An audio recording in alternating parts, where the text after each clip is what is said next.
સુરતમાં એસટી બસના ડ્રાઈવરે રોંગમાં આવતી મહિલાઓને રોંગમાં વાહન ન ચલાવવા માટે ટકોર કરતા મામલો પોલીસ સ્ટેશન સુધી પહોંચ્યો હતો। સુરતના અડાજણ સ્ટાર બજાર બ્રિજ નજીક બે મહિલા મોપેડ લઈ અને ખોટી દિશામાં આવી રહી હતી ત્યારે બસના નજીકથી પસાર થવા લાગી હતી। તે દરમિયાન એસટી બસના ચાલકે બસને તાત્કાલિક બ્રેક મારી અને અકસ્માત અટકાવ્યો હતો। જોકે મહિલાને મોપેડ બરાબર ચલાવવા માટે ટકોર પણ કરી હતી।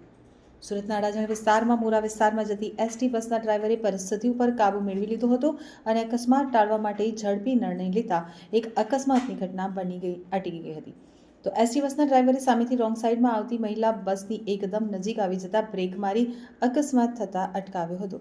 ત્યારબાદ ડ્રાઈવરે બંને મહિલાઓને ટકોર કરી સમજાવવાનો પ્રયાસ પણ કર્યો હતો અને કહ્યું હતું કે બેન, બસ ચાલે છે એ તો જુઓ। તો ડ્રાઈવરે અકસ્માત ટાળવાની સાથે કરેલી ટકોર મહિલાને ન ગમી અને તેણે ડ્રાઈવરને ખોટી રીતે આડેધડ અપશબ્દ બોલવા લાગી। વાત એટલી હદે વણસી ગઈ કે મહિલાએ ગુસ્સામાં આવી અને ડ્રાઈવરને ધડાધડ 3 લાફા ઝીંકી દીધા। તો મહિલાએ માત્ર એટલું જ ન કર્યું પરંતુ પોતાના અન્ય લોકોને પણ બોલાવી ડ્રાઈવર સાથે વિવાદ કરવા લાગી હતી। આ ઘટનાને કારણે બસના અન્ય યાત્રીઓ પણ આશ્ચર્યચકિત થઈ ગયા હતા। જોકે ડ્રાઈવરે પોતાનો સંયમ જાળવવા માટે પૂરતો પ્રયાસ કર્યો હતો। આ ઘટનાને પગલે ડ્રાઈવરે તરત જ અડાજણ પોલીસ સ્ટેશન પહોંચી અને ફરિયાદ નોંધાવી હતી।